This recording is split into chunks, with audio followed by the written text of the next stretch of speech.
All right. Wale, time is tight, so let's go to the next story. You know, when the collective body of Catholic bishops, the college, it is known as, weighs in on national issues, leadership would take heed. Well, the news is that Catholic bishops in Nigeria, my country, your country, have said that our country is witnessing a suppression of opposition and therefore a slide into a one-party state. They also talked about corruption and bad governance, which have continued to spread like cancer. However, the College of Bishops has hailed the gradual positive changes at various levels, especially in the area of food security.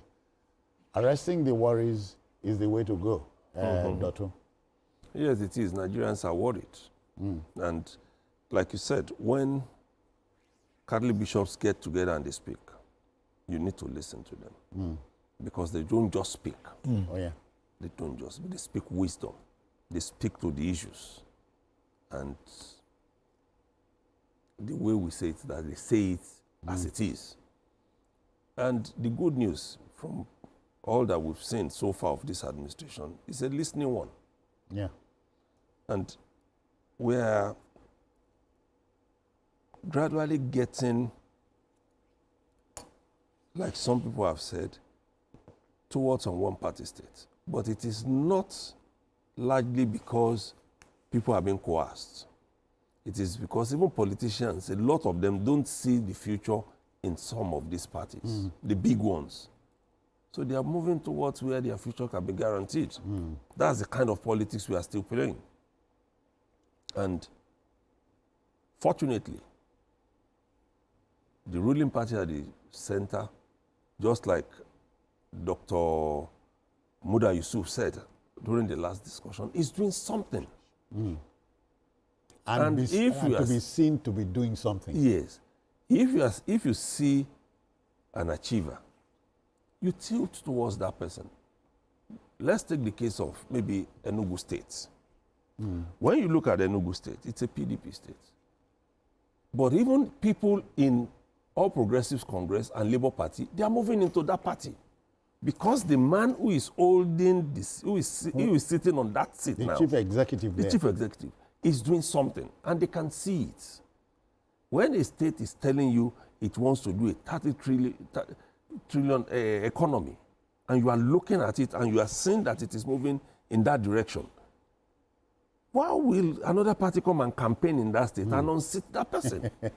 How could you? It's almost impossible. Yeah. So when we speak about this one-party state, we have to be dispassionate in looking at it. Are people being coerced? Okay, if they are being coerced, why are they also giving in to that coercion? Why? Because some of them, using the language of the former governor of Edo State, who is now a senator, Adams Oshiomhole, want to join the APC so that their sins can be forgiven. But we've not seen it in that light so far, that people's sins have been forgiven. Thanks to the Economic and Financial Crimes Commission, we are seeing a lot of movement in that place. Yeah. But we want to see more because Nigerians believe justice should be served quickly. Not the one you try somebody, you put somebody on trial for 10, 12 years. So the part of the food policy where the Catholic bishops spoke about, we need to focus on that. Dr.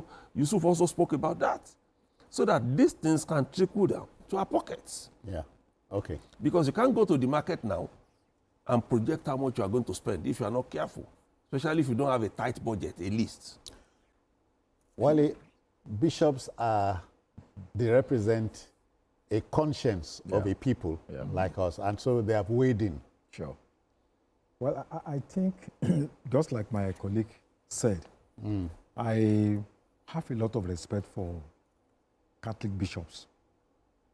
And I think the Catholic... I cannot forget Bishop Matthew Hassan Kuka.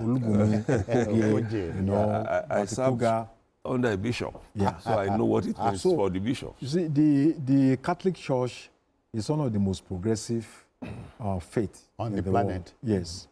And if you see across the world, what the bishops are saying now is that, look, what started in Latin America in the 1960s, what they called liberation theology, that Christianity is not just about praying, that they need to be concerned about social justice. Yeah. That was when they came out with the idea of the preferential concept of the poor, that the poor is not just about, it's not destined, it didn't come from heaven.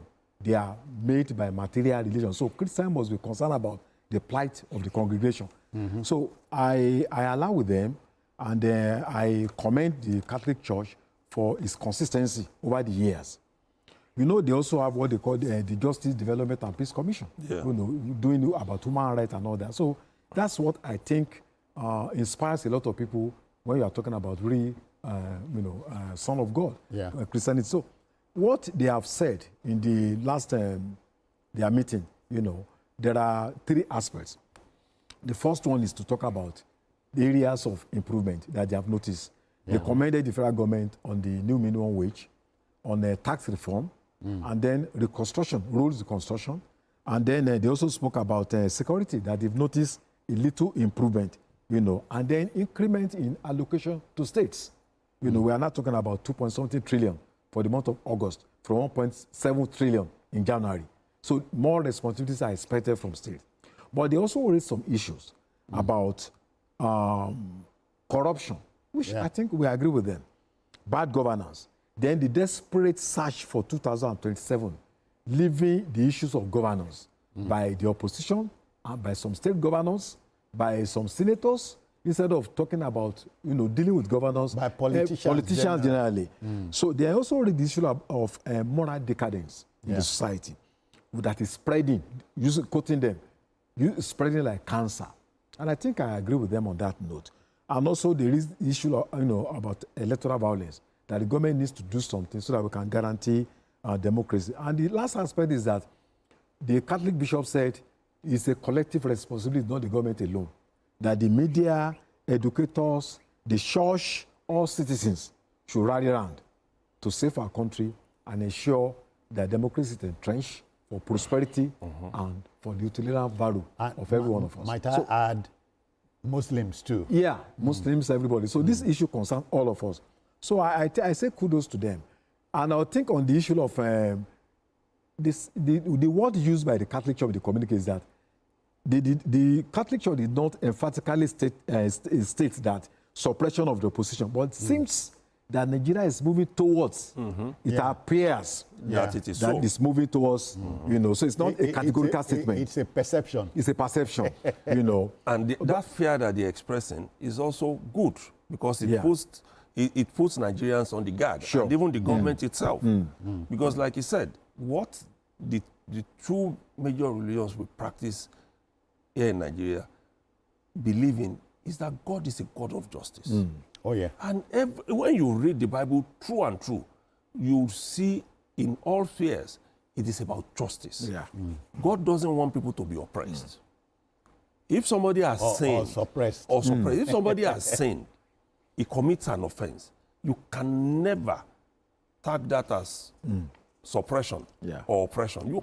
We shouldn't. Yeah. We should be able to separate it. If you commit an offense and the law catches up with it, it cannot be said to be suppression. Don't tell me that it is because you don't belong to party or party B. Gentlemen, does it surprise any of you that in China, if you are said to be corrupt, a bullet to the back of the head? They don't waste time. In Japan, it is harakiri. Harakiri is you take your life yourself before the government gets Comes there. to you. So that was the practice for traditional rulers in Yoruba land in those days. If you are corrupt, they give you a calabash, you open it, and then you commit suicide. It tells you about the level of intolerance that people had for corrupt practices. So in Singapore, look at Singapore when Yong Lee was rebuilding. Was rebuilding. A lot of people committed suicide because they were found to have been corrupt. They did not even wait for justice. Because corruption destroys. Lee Kuan Yew put his vice, prime minister, to the sword. So corruption is like a genocide. You know, it destroys people. In fact, the Indian president, it leads to war in so many countries. The Indian Prime Minister Narendra Modi said, corruption is worse than diabetes. That is true. So what can be worse? Yeah.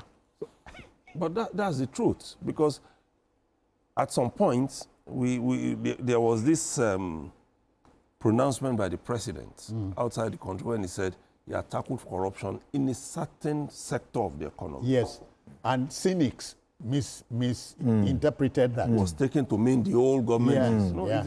it's not. It's a gradual step. You take it one after the other. We will always have corrupt people. Oh, yeah. You can't put an end to that. So, but is the government doing something? Yes. Even the Catholic bishops confirm that. Yeah. In terms of food policy, is the government doing or achieving anything? Yes, it is. But like we've said, we want more. Yeah. Because we can't stop wanting more. Sure. Yeah. I have always been a preacher of Preach on, man. reduction in prices of goods and services other than increasing salary. Because at every point, inflation will catch up with it. That's what we have seen. You increase... And in my country, your country, when things go up, they don't come down. And it comes down. That's the problem now. A landlord will not say because the price of building materials has come down and Gary too has come down, everything, I will now reduce my rent. It won't be done. So it's better for us to have our Naira artists and be able to buy more. We meet somewhere in the middle. Yes. We should be able to buy more with what we have, not for us to demand for an increase that we'll be able to buy less. Okay. And that's where we are. That's why I keep saying, Labour is saying, increase salary again. When you do the increment, some people are waiting for you, the transporters, your landlord, the market women and men. They are waiting for you because they also must benefit from that increment. Yeah. So those are valid points raised by the bishops. When we get food right, this will be a major starting point for us. Because we've always known the hierarchy of needs, the way it is. Once I'm filled and I can get a place to lay my head, I worry less. Oh, yeah. Oh, yeah. I don't want to ride a Bentley. It's the truth. I don't want to ride one because for me it's going to be a huge headache. But let me go to the market. Let me not say to my wife, take this 200. That was how much you spent the last time. And she calls me from the market that it's now 400 we need to spend. And that's where the problem is. So we are moving gradually. And that will put us in a position where maybe in the next 1 year, we'll be able to say, okay, we are feeling something. At least, gentlemen, we are all in agreement. The College of Bishops, the Catholic Church, have spoken. They have on our behalf. They have spoken on our behalf. So we are not alone. You are not alone. All right, to our next